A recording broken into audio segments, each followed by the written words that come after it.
ಕುಶಾಲನಗರದ ಹಳೆ ಮಾರುಕಟ್ಟೆ ರಸ್ತೆಯ ಚಿಕ್ಕಣ್ಣ ಬಡಾವಣೆಯಲ್ಲಿ 2.04 ಕೋಟಿ ರೂಪಾಯಿ ವೆಚ್ಚದಲ್ಲಿ ಕುಶಾಲನಗರ ಸಂಚಾರಿ ಪೊಲೀಸ್ ಠಾಣೆ ನೂತನ ಕಟ್ಟಡ ಕಾಮಗಾರಿಗೆ ಶಾಸಕ ಡಾಕ್ಟರ್ ಮಂತ್ರಗೌಡ ಭೂಮಿ ಪೂಜೆ ನೆರವೇರಿಸಿದರು. ಬಳಿಕ ಮಾತನಾಡಿದ ಸಂಚಾರಿ ಪೊಲೀಸ್ ಠಾಣೆಗಳು ಮುಟ್ಟುಗೋಲು ಹಾಕಿಕೊಂಡ ವಾಹನಗಳ ಗುಜರಿ ವಾತಾವರಣ ಸೃಷ್ಟಿಸದಂತೆ ನಿರ್ವಹಣೆ ಮಾಡಬೇಕಿದೆ. ಸಂಚಾರಿ ಸುವ್ಯವಸ್ಥೆ, ಸುರಕ್ಷತೆ ನಿಟ್ಟಿನಲ್ಲಿ ಪ್ರತಿದಿನ ಕೂಡ ಕಟ್ಟುನಿಟ್ಟು ಮಾಡುವ ಅಗತ್ಯವಿದೆ ಎಂದರು. ಭಟ್ರೆ ಸ್ವಲ್ಪ ಈ ಕಡೆ ಬನ್ನಿ, ಸ್ವಲ್ಪ ಒಂಚೂರು ಈ ಕಡೆ.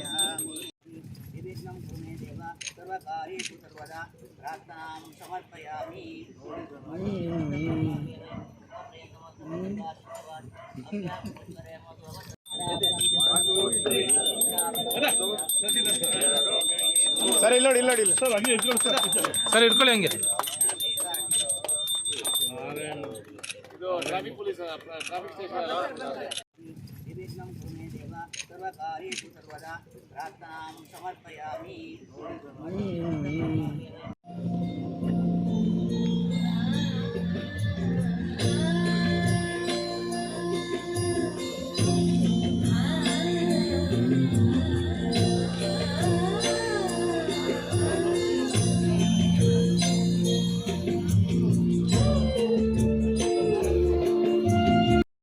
ವ್ಯವಸ್ಥೆಯಲ್ಲಿ ಕೊಟ್ಟಂತ ಸಂದರ್ಭ ಈ ವಿಚಾರದಲ್ಲಿ ಅನುಕೂಲ ಮಾಡಿಕೊಟ್ಟವ್ರೆ. ಏನು ವಸತಿ ನಿಲಯಗಳು ಏನ್ ಮಾಡ್ಕೊಟ್ಟಿರೋದು ಸುಂಟಿಕೊಪ್ಪದಲ್ಲಿ, ಅದೇ ಚುರುಕಲಿ ಅದೇ ಬಿರ್ಸ್ಕಲಿ ಇದು ಕೆಲಸ ಕಾಮಗಾರಿ ಪ್ರಾರಂಭ ಆಗ್ಬೇಕು. ಅದೇ ರೀತಿಲಿ ಏನು 11 ತಿಂಗಳೇ ಟೈಮ್ ಕೊಟ್ಟವ್ರೆ.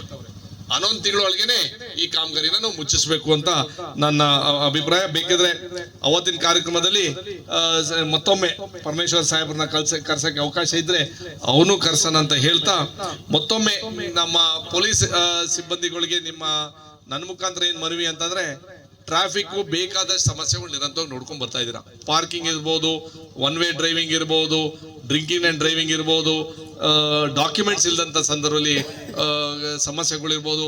ಅದೆಲ್ಲಾನು ನೀವು ಬರೀ ನಾವು ಬೇಕಂತ ಸಂದರ್ಭದಲ್ಲಿ ನಾವು ಅದನ್ನ ಪುಷ್ ಮಾಡಿಸ್ತಾ ಇದೀವಿ. ಅಂದ್ರೆ when we are interested to collect fine, we are there. 365 days ಒಂದ್ ಸ್ವಲ್ಪ ಬಿಗಿ ಮಾಡಿದ್ರೆ ಎಲ್ಲರೂ ಪ್ರಾಮಾಣಿಕತೆಯಲ್ಲಿ ನಾವು ನಮ್ಮ ನಾಗರಿಕರುಗಳು ಅದನ್ನ ಪಾಲಿಸ್ತಾರೆ. ನನಗೆ ಗೊತ್ತಿರಂಗೆ ನಾವು ಕೆಲವು ಟೈಮಲ್ಲಿ ನಾವು ಟೀಕೆ ಮಾಡ್ಕೊತಿದ್ದೋ, ಮಂತ್ ಎಂಡ್ ಬಂದಿದೆಯಲ್ಲಪ್ಪ ಅದಕ್ಕೆ ಬರ್ತಾರೆ ಅಂತ ಕೆಲವು ಮಾಹಿತಿ ಬರ್ತವೆ. ಅದು ಕುಶಾಲನಗರಲ್ಲಿ ಟ್ಯೂಸ್ಡೇ ಆಗಿರ್ಬೋದು, ಸಂತೆ ದಿವಸ ಆಗಿರ್ಬೋದು, ಸಾವರ್ಪೇಟೆಯಲ್ಲಿ ಸೋಮವಾರ ಇರ್ಬೋದು. ನಾನು ಸಾವರ್ಪೇಟೆಯಲ್ಲಿ ಸೋಮವಾರ ದಿವಸ ನಾನೇ ಖುದ್ದಾಗಿ ಎಲ್ಲಾ ಕಡೆ ನಾವು ಒಂದು ಕಾಲಲ್ಲಿ ಟೂರ್ ಮಾಡ್ಕೊಂಡಂತ ಸಂದರ್ಭದಲ್ಲಿ ವಾಕಿಂಗ್ ಮಾಡ್ದಂಗೆ ಈ ಪಾರ್ಕಿಂಗ್ ಮಾಡಬೇಡಿ, ಫೈನ್ ಮಾಡಿ ಅಂತ ಎಷ್ಟೋ ಜನಕ್ಕೆ ಹೇಳಿದೆ. ಮಾರನೇ ದಿವಸ ನಮ್ಮ ಸಿಬ್ಬಂದಿಗಳು ಹಂಗೆ ಬಿಟ್ಟಿದ್ದಾರೆ. ಅದಕ್ಕೋಸ್ಕರ ಕಾನೂನು ಮಾಡೋದು ನಾವೇ, ಕಾನೂನು ಬಿಗಿ ಮಾಡೋದಂತೂ ನಮ್ಮ ಜವಾಬ್ದಾರಿ ಇದೆ.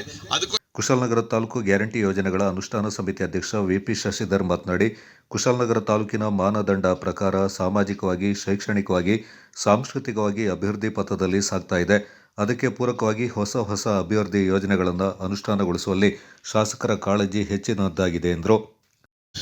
ಕುಶಾಲನಗರ ಬಹುಶಃ ಒಂದು ಕಾಸ್ಮೋಪಾಲಿಟಿನ ಸಿಟಿಯ ಪ್ರವೃತ್ತಿಯನ್ನು ಮೈಗೂಡಿಸ್ಕೊಳ್ತಾ ಬೆಳೀತಾ ಹೋಗ್ತಾ ಇದೆ.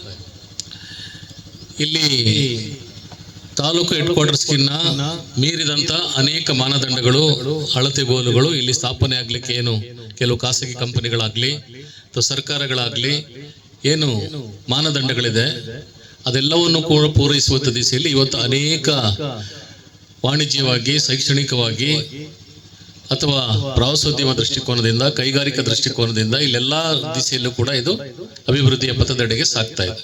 ಬಹಳ ದೊಡ್ಡ ದಿಟ್ಟ ಹೆಜ್ಜೆಯನ್ನು ಇಟ್ಟಿದೆ. ಇದಿಷ್ಟಕ್ಕೆಲ್ಲ ಇದೊಂದು ಸಾಂಸ್ಕೃತಿಕವಾಗಿ, ಸಾಮಾಜಿಕವಾಗಿ ಕೂಡ ಕುಶಾಲನಗರ ಎಲ್ಲ ರೀತಿಯಲ್ಲೂ ಕೂಡ ಒಂದು ಅನಾವರಣಗೊಳ್ಬೇಕು. ಆ ನಿಟ್ಟಿನಲ್ಲಿ ಅನೇಕ ಸೌಲಭ್ಯಗಳು ನಮ್ಮ ಊರಿಗೆ ಬೇಕಾಗಿದೆ. ಆ ಸೌಲಭ್ಯಗಳನ್ನು ದಕ್ಕಿಸಿಕೊಡೋದ ದಿಸೆಯಲ್ಲಿ ನಮ್ಮನ್ನು ಆಳುವ ಪ್ರತಿನಿಧಿಗಳು, ನಮ್ಮನ್ನು ಪ್ರತಿನಿಧಿಸುವವರು, ನಮ್ಮ ಆಶೋತ್ತರಗಳಿಗೆ ಅವರು ಬೆಂಬಲಕ್ಕೆ ನಿಂತ್ಕೊಳ್ಬೇಕು.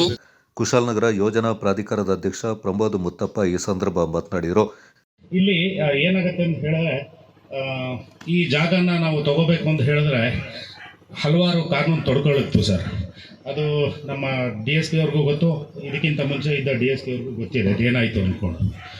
ಸೊ ಅಲ್ಲಿ ಏನಾಯಿತು ಅಂತ ಹೇಳಿದ್ರೆ, ಹಣ ತುಂಬಿದ್ರು, ಆಲ್ಮೋಸ್ಟ್ 56,40,000 ರೂಪೀಸ್ ಹೆಚ್ಚು ತುಂಬಿದ್ದಾರೆ ದುಡ್ಡು. ಬಟ್ ಅವರಿಗೆ ದುಡ್ಡು ಶಾರ್ಟೇಜ್ ಆಯಿತು ಅಂತ ಹೇಳ್ಕೊಂಡು ಡಿಪಾರ್ಟ್ಮೆಂಟಲ್ಲಿ ಇರೋ ಜಾಗನ ಇಷ್ಟು ತೊಗೊಂಡಿದ್ದಾರೆ. ಬಟ್ ಪಕ್ಕದ ಜಾಗನೂ ನಾವು ಯೂಸ್ ಮಾಡ್ಕೊಳ್ಳಿ ಅಂತ ಹೇಳಿದ್ದೀವಿ ಅವರಿಗೆ. ಅದು ಬೇರೆ ಯಾವುದಕ್ಕೂ ಪ್ರಯೋಜನ ಬರೋದಿಲ್ಲ. ಕಲ್ಲು ಬಂಡೆಗಳಿದೆ, ಅದನ್ನು ಯೂಸ್ ಮಾಡ್ಕೋಬೋದು ಅಂತ. ಸೊ ಇಲ್ಲಿ ಏನಾಗಿದೆ ಅಂತ ಹೇಳಿದ್ರೆ, ನಮ್ಮ ಚಿಕ್ಕಣ ಬಡಾವಣೆಯ ಜನತೆ ಏನು ಹೇಳ್ತಾ ಇದ್ರು ಅಂತ ಹೇಳಿದ್ರೆ, ಇಲ್ಲಿ ಪೊಲೀಸ್ ಸ್ಟೇಷನ್ ಬಂದರೆ ಹೆಂಗಪ್ಪ ಜನ ಗಲಾಟೆ ಮಾಡ್ತಾರೆ, ಗೊಂದಲ ಮಾಡ್ತಾರೆ, ಗಲಾಟೆ ಮಾಡ್ತಾರೆ ಅಂತ ಹೇಳ್ಕೊಂಡು, ಇಲ್ಲೇ ಇದೆ ಮೇಡಮ್ ಇದೇ ಏರಿಯಾ. ಸೊ ಅವ್ರಿಗೆ ನಾನು ಇವತ್ತೇನು ಹೇಳ್ತಾ ಇದ್ದೀನಿ, ಇಲ್ಲಿ ಸುಮಾರು ಜನ ಇಲ್ಲೂ ಕೂತಿದ್ದಾರೆ, ಪ್ಲಸ್ ಅವ್ರಿಗೆ ನಾನು ಮನವರಿಕೆನೂ ಮಾಡಿಕೊಟ್ಟಿದ್ದೀನಿ. ಜಿಲ್ಲಾ ಪೊಲೀಸ್ ವರಿಷ್ಠಾಧಿಕಾರಿ ಬಿಂದುಮಣಿಯವರು ಪ್ರಾಸ್ತಾವಿಕವಾಗಿ ಮಾತನಾಡಿದರು. ಬಲಿಷ್ಠವಾಗಿಸುತ್ತದೆ. ಈ ಪ್ರಸ್ತುತ ಕಾಮಗಾರಿಯು ಸುಮಾರು 2,04,00,000 ವೆಚ್ಚದಲ್ಲಿ ನಿರ್ಮಾಣವಾಗಲಿದೆ. ಈ ಕಟ್ಟಡವು ಸರಿಸುಮಾರು 481 ಚದರ ಮೀಟರ್ ವಿಸ್ತರಣವನ್ನು ಹೊಂದಿದ್ದು, ಠಾಣೆಯ ಸುಗಮ ವ್ಯವಸ್ಥೆ ಹಾಗೂ ದೈನಂದಿನ ಕರ್ತವ್ಯಗಳಿಗೆ ಬೇಕಾಗಿರುವಂತಹ ಕೊಠಡಗಳನ್ನು ಹೊಂದಿರುತ್ತದೆ. ಕುಶಾಲನಗರ ವಕೀಲರ ಸಂಘದ ಅಧ್ಯಕ್ಷ ಆರ್.ಕೆ. ನಾಗೇಂದ್ರ ಬಾಬು, ಕ್ರೀಡಾ ಪ್ರಾಧಿಕಾರದ ಉಪಾಧ್ಯಕ್ಷ ಅರುಣ್ ಮಾಚಯ್ಯ ಮಾತನಾಡಿದರು. ಈ ಸಂದರ್ಭ ಜಿಲ್ಲಾಧಿಕಾರಿ ಸೋಮಶೇಖರ್, ಕೊಡಗು ಜಿಲ್ಲಾ ಉಪ ಅರಣ್ಯ ಸಂರಕ್ಷಣಾಧಿಕಾರಿ ಅಭಿಷೇಕ್, ಕೆಪಿಸಿಸಿ ಸದಸ್ಯರಾದ ಕೆಪಿ ಚಂದ್ರಕಲಾ, ಮಂಜುನಾಥ್ ಗುಂಡೂರಾವ್, ನಗರ ಕಾಂಗ್ರೆಸ್ ಅಧ್ಯಕ್ಷ ಜೋಸೆಫ್ ವಿಕ್ಟರ್ ಸೋನ್ಸ್, ತಹಶೀಲ್ದಾರ್ ಕಿರಣ್ ಜಿ ಗೌರಯ್ಯ, ಡಿವೈಎಸ್ಪಿ ಚಂದ್ರಶೇಖರ್, ವೃತ್ತ ನಿರೀಕ್ಷಕ ದಿನೇಶ್ ಕುಮಾರ್, ಪ್ರದೀಪ್ ಕುಮಾರ್ ಸೇರಿದಂತೆ ಪೊಲೀಸ್ ಠಾಣಾಧಿಕಾರಿಗಳು, ಸಿಬ್ಬಂದಿಗಳು ಸೇರಿದಂತೆ ಕಾಂಗ್ರೆಸ್ ಮುಖಂಡರು, ಕಾರ್ಯಕರ್ತರು ಪಾಲ್ಗೊಂಡಿದ್ದರು.